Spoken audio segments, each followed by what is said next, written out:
Bismillahirrahmanirrahim. Güzel insanlar. Aziz Allah'ın xeyri, bereketi, salamı sizin ve ailenizin üzerine olsun. İnşallah her videomuz, her sohbetimiz hayırlara vesile olsun. Yeni, güzel, hayır kapılar açsın. Beyninizde, ağlınızda, düşüncenizde hayre sizi çağırsın, davet etsin ve siz de inşallah hayri çoğaldanlardan olasınız. Güzel insanlar. Biz Kur'an-ı Kerim'imizi, ana kitabımızı, Allah'ın kitabını, Kelamullah'ı tanıtmaya devam edirik. Eğer hatırlayırsınızsa ben size 2 video çektim Beled suresiyle bağlı. Beled suresi Kur'an-ı Kerim'in 90. suresidir ve 20 ayedir. Orada Yüce Allah'ın önemli mesajlarını size çattırmaya çalıştım ve son videomda bunu demiştim ki Aziz Allah Beled suresinde sert yokuştanıdır. Deyir ki hayat sert yokuştur. Ve onun ölçülerini koyur. O ölçüleri bir de yanınıza salıram güzel insanlar. Birinci Aziz Allah buyurur ki sert yokuş odur ki insanlara deyir, onu tanıtmak için deyir ki sert yokuş bir köleni kölelik boyunduruğundan azad etmektir. Bir insanı köleliğin boyunduruğundan, o köleliğin ne olduğunu bir saymıştım. Eğer isteyen olsa öten videoma bakabilir. Ondan azad edirsense bu imtihan dünyasında öz vazifeni yerine getirmiş olursan ey insan. İkinci demişti ki Aziz Allah sert yokuş odur ki ihtiyacı olan o yetimin karnını doyurursan, yetime bakırsan. Allah'ın yetimlere özel bir münasebeti var. Üçüncü demiştir ki miskinleri doyuracaksın. Yani karnı acından o torpağa yapışanlar var yemeye, içmeye, gezmeye, dolanmaya hiçbir imkanı olmayan insanları. Üçüncü budur sert yokuş. Kim bunları edirse sert yokuşu tırmanır deyir. İmtihanın hakkını verir, ömrünün hakkını verir deyir Allah. Yani birinci nedir? Bir kölenin boynunu kölelik boyunduruğunu azad etmek. İkinci nedir?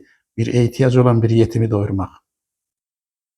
Ona sahip çıkmak, onu merhametle kucaklamak. Üçüncüsü miskinlere sahip çıkmak. Acılara, yoksullara, gerçekten yaşamak için hiçbir imkan olmayan insanlara. Sonra demişti dördüncü ölçüsü neydi? İman etmek. Sert yokuşun dördüncü ölçüsü iman etmek. Allah'a iman etmek. Bizim ibadetimiz, biz Müslümanız. İbadetimiz ve itaatimiz ancak ve ancak Allah'tandır. Biz Allah'adır. Biz ancak Allah'tan isteyirik. Müslüman ancak Allah'tan isteyen adamdır. Müslüman asla Allah'a şerik koşmaz. İsteğim mi var, arzusum var, isteğim var. Onlara ancak Allah'tan, ihtiyacını Allah'tan ister güzel insanları. Çünkü o bizi görür, o bizi bilir ve o bizi eşidir. Sonra beşincisi neydi? Beşincisi odur ki Yüce Allah buyurur ki sert yokuş odur ki müminler, insanlar birbirine sabri tövsiye edirler. Bakın hamısının arasında alaka var. Çünkü sert yokuşa çıkmak, imtihanı vermek, yoksullara yardım etmek, yetimlere sahip çıkmak, bir köleni boyunduktan azad etmek, hamısı sabır istəyir, direniş istəyir, güc istəyir. Deyir mümin insanlar, Allah buyurur ki, mümin insanlar olur ki birbirine sabri tövsiye edirlər, diren deyirlər, güc verirlər, ruh verirlər, cesaret verirlər, imtihanı vereceksen deyirlər. Senin Allah bu imtihanı vermek için sana gücü verip deyirlər. Nihayet altıncısı da Aziz Allah buyurmuştu ki, güzel insanlar birbirine o insanlar merhameti tövsiye edirlər. Yani kim merhameti tövsiye edirse, sabri tövsiye edirse, birbirine merhametli olmaya çalışırsa, Allah'ın buyurduklarını yerine getirirse o sert yokuşun hakkını vermiş olur güzel insanlar. İmanın hakkını verir. İman bir iddiadır. Ben her zaman bunu söylüyorum. Her iddianın sübuta ihtiyacı var. Görürsünüz bakın. Tevhid inancına inandığını söylüyorsan ey insan. Bir kölenin boyunduruğunu kölelik boynundan azad ettin mi? Bir kölenin boynunu kölelik boyunduruğundan azad ettin mi? Ey iman ettiğini iddia eden insan, yetimlere sahip çıktın mı? Miskinlere sahip çıktın mı? İman ettin mi? Hakkı tövsiye ettin mi? İnsanları merhamete çağırdın mı? Bak, imanın, tevhid inancının, Allah'a inandığının emelde karşılığı olmalı. Yani subutu, iddiası olmalı. Şimdi bu size söz vermiştim ki Aziz Allah buyurur ki bu imtihan hakkını verenlerin bakın 18. ayetini okuyuram Kur'an-ı Kerim'den bak onlar değil. Kimler? O yukarıda saydığım yani sert yokuşun hakkını veren insanlar onlar sağın halkıdır. Yani onların emel defteri sağ tarafından verilecek.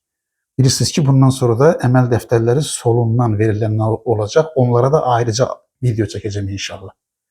Əziz Allah buyurur ki, bu 6 şərti ki saydı, bir Quranın özəti kimi saydı, təqdim etdi. Deyir ki, bax onları o həyatının, imanının haqqını verən insanlar o insanlardır ki, bax onların əməl dəftərləri sağından veriləcək. Əməl dəftərlərinin sağından verilməsinin nə olduğunu biz bilmək üçün öncə burada bir şey deyim ki, Allah cənnətə barış yurdu deyir.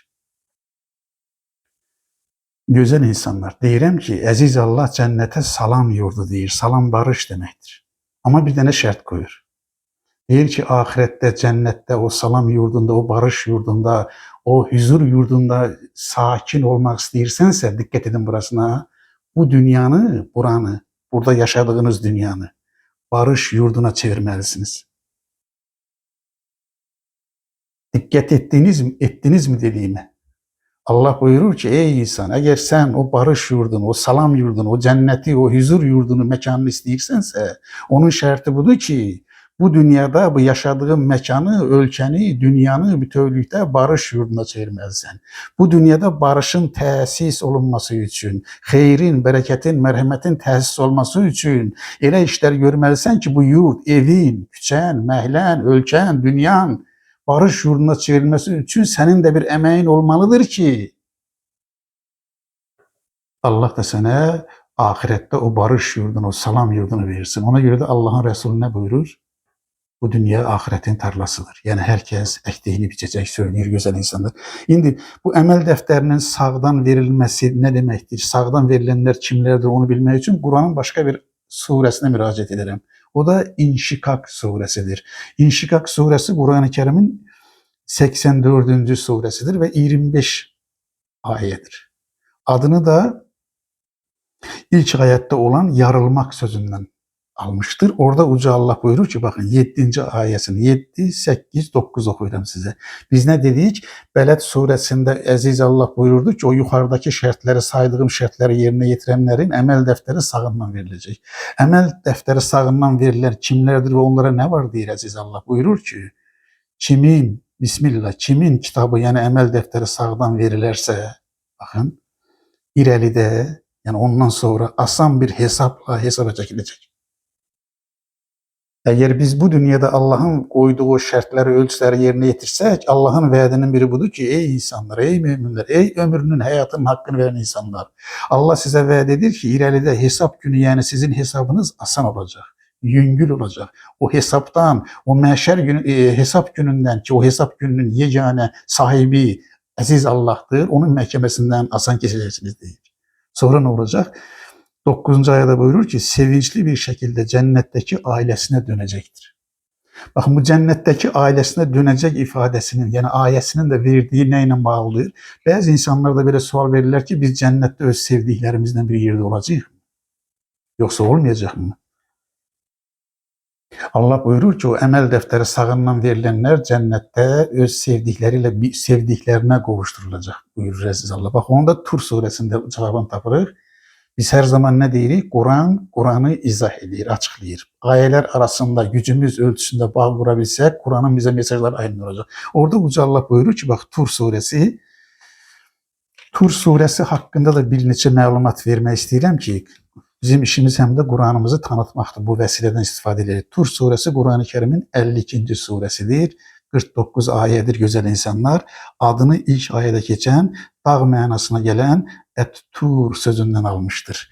Bak o surenin, yani Tur suresinin 52. surenin güzel insanlar deməli 21. ayesinde Uca Allah belə buyurur. Yani Beled suresinden, beledçiliğiyle biz gittik İnşikak suresine, İnşikak suresinden əlaqə qurarak gittik Tur suresine, Tur suresinin 21. ayesine geldik ve 21. ayede Allah'ın verdiği mesaja bağlı. Bismillah. Orada Uca Allah belə buyurur. İman edenlere, bakın yine şart koydu. İman edenlere, Allah'a iman edenlere ve onlara imanla uyan nesillere gelince.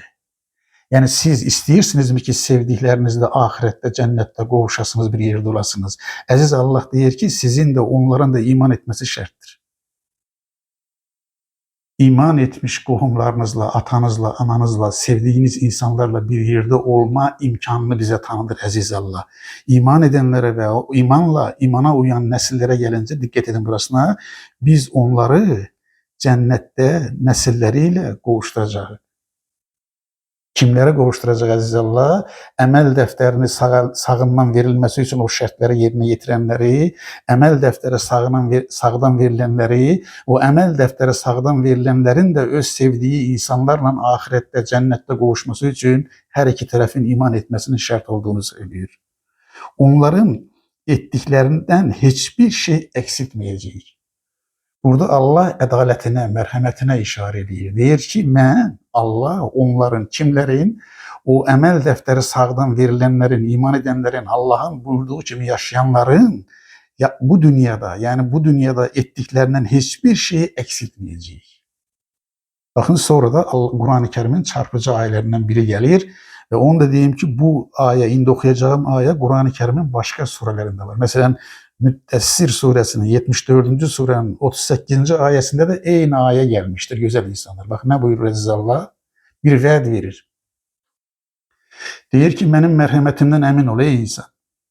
Allah'ın adaletinden emin ol ey insan. Allah'a iman etmişsense mümin emin olan insan demektir. Allah bir şeyi vaad edipse bil ki, emin ol ki, şüphen olmasın ki Allah vaadi yerine getirecektir ey insan. Bakın ne söylüyor?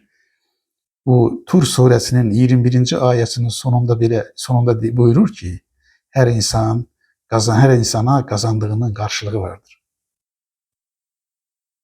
Bu ayenin altına kaç çekerim. Allah buyurur ki, vaad edir ki her insana kazandığının karşılığı vardır. Yani ey insan, sen xilaskar axtarma, xilaskar özünsən. Eğer seni kurtaracak şey senin imanın ve emellerindir. Eğer senin Allah'ın nəzərində dəyəri olan, qiyməti olan bir əməyin varsa, əmin ol ki, hər insan kazandığının, hər insana kazandığının qarşılığı vardır. Allah bu ayəni bir neçə surədə təkrar eləmişdir. İnşallah mən sizə vəd edirəm ki, bu ayə ilə bağlı ayrıca bir video çəkəcəm. Yəni, nəyə görə Allah vəd edir ki, hər insana əməyinin qarşılığı vardır? Baxın, insana nə qədər ümid verir, nə qədər cəsarət verir, nə qədər güvən verir. Deyir, Allahın var ey insan. O Allah sənə deyir ki, əmin ol ki, Allahın bəyəndiyi işlərin varsa, onun qarşılığını verecek Allah. Bakın ne söyledi? Onların ettiklerinden hiçbir şeyi eksiltmeyecek Allah ve aynı zamanda her insana kazandığının karşılığı var buyurur. Aziz Allah bir ölçü koyur. Bize ümit verir güzel insanlar. Aynı zamanda biz yine de bu emel defteri sağdan verilen insanlarla bağlı bir de Hakka suresinde ayeler var. Başka surelerde de ayeler var. Onların hamısını benim bugün okuma imkanım olmadığına göre İnşallah esas mesajları vermeye çalışırım. Yani Hakka suresi hakkında biraz məlumat vereyim. Hakka suresi Kur'an-ı Kerim'in 69. suresidir. 52 ayeden ibarettir. Gerçekleşen hakikat mənasını taşıyır.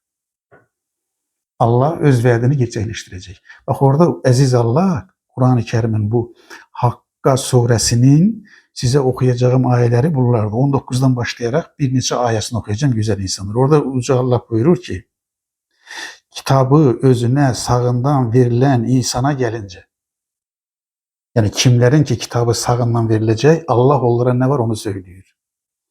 O belə deyəcəkdir. O insanı danıştırır. Yani hansı insan ki onun əməl dəftəri sağından verilecek, deyir o belə deyəcəkdir. Alın, bakın kitabımı, bakın əməl dəftərimi okuyun deyəcək. Necə ki bir insan seviner, güzel bir iş görer, güzel bir emel olar, güzel bir mükafat kazanar, güzel bir iş ortaya koyar ve ister ki insanlar bilsinler ki onun bu kadar güzel işleri var, güzel tərife layık işleri var, halkın beğendiği, insanların hayırlı olan işleri var. O insan da emel defteri sağından verilenden sonra diyecek ki ey insanlar alın, bakın kitabımı, emel defterimi okuyun, öz sevincini ifade edecek. Bakın sonra ne söylüyor o adam? Kim? Emel defteri sağından verilenler. Doğrusu ben hesabımla karşılaşacağıma inanmıştım. Yani adam bu dünyada yaşarken ahirete inanıp.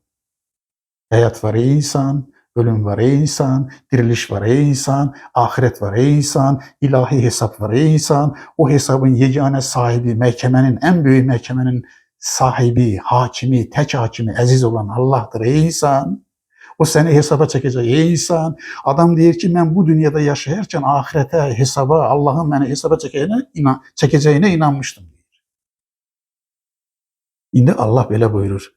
Artık o insan meyveleri aşağıya doğru sallanmış halde olan yüksek bir cennette memnun halde bir hayat içinde olacaktır. Bakın, cennetin neyin karşılığında Allah vaat etti? Yukarıda bir cümle işlettim. Dedim ki cennete aziz Allah salam yurdu deyir, barış yurdu deyir. Ama deyir ki o salam yurdunu, o barış yurdunu kazanmak istəyirsinizsə bu yaşadığınız dünyanı barış yurduna çevirmek için çalışmalısınız. Bir yurtta, bir ülkede, bir dünyada ne zaman barış olar? Adalet olsa barış olar, merhamet olsa barış olar. Elim olsa barış olar, savad olsa barış olar, yüksek tahsil olsa barış olar. İnsanların ürəyində iman olsa barış olar, merhamet olsa barış olar. Əziz Allah da deyir ki, bak səni onu etdin ey insan, əməl dəftərin sağdan verildi ey insan, hesabın yüngül olacak ey insan. O insan sevinecek, sevincini de hamıyla paylaşmak istəyəcək. Ve Allah deyir ki, artık o insan için ne vardır? Meyveleri ona doğru belə deyək, sallanmış, aşağıya doğru emmiş, yüksek bir cennette memnun olacağı bir hayat içinde olacaktır. Ve 24. ayede okuduğumuz son ayeti güzel insanlar, orada da Uca Allah buyurur ki, cennetliklere belə səslenilecektir. Geçmiş günlerde işlediklerinize karşılık afiyetle yiyin ve için. Bakın cenneti bir huzur mekanı için verdi. Bak şartı nece koydu? Geçmiş günlerde ettiklerinize göre. Dikkat edin burasına. Aziz Allah'ın Resulü ne buyurur? Bu dünya ahiretin tarlasıdır. Allah da burada Hakka suresinde buyurur ki 24. ayette buyurur ki bak geçmiş günlerde ettiğinize göre. Yani o dünyada, bu dünyada, bizim yaşadığımız bu dünyada ettiğiniz güzel işlere göre güzel insanlar. Cennetin bütün meyveleri, cennetin bütün nimetleri sizindir ey insanlar değil. Yani insana deyir ki iki dünyalı ol. Bu dünyanı ahiretten ayırma. Bu dünyanı cennete çevirmeye çalış. Barış yurduna çalış. Çevirmeye çalış. Hayri, bereketi, merhameti yay ki Allah da sana ahirette o barış yurdunu nasip etsin güzel insanlar demiş olur. Bu videoda ben size neyi demiş oldum? Kısaca bir özetini diyelim. Dedim ki Beled suresi deyir ki insana hayat bir sert yokuştur. O sert yokuşun 6 maddesini sayır. Bir boynu köle olan bir insanın boynunu kölelik boyundan azat et deyir. Sonra deyir ki yetimleri doyur. Sonra buyurur ki miskinleri doyur. Sonra deyir ki iman et. Sonra deyir ki birbirinize təbri tövsiye eləyin. Sonra buyurur ki birbirinize merhameti tövsiye eləyin. Eğer bunları etseniz sizin emeliniz sağ taraftan verilecektir. Emel defteriniz daha doğrusu sağ taraftan verilecektir. Sonra buyurur ki siz o dünyada eğer sevdiklerinizle bir arada olmak istiyorsunuzsa sevdiklerinizin de eyniş etmesi lazım. Yani siz de iman edeceksiniz onlara da. Siz de sert yokuşun hakkını vereceksiniz onlara da.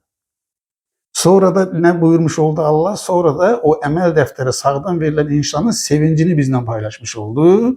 Ve nihayet sonunda da Allah'ın vaadi gerçekleşti. Ona buyurdu ki, o insana buyurdu ki, hansı insana? Emel defteri sağından verilmiş insana buyurdu ki, ey insan, sen o dünyada bu dünyanın bu güzelliğini, bu huzur mekanını kazanmağı hak et. Ona göre de bu cennette, bu salam yurdunda, bu barış yurdunda, bu huzur yurdunda, sevinç içinde, huzur içinde kal.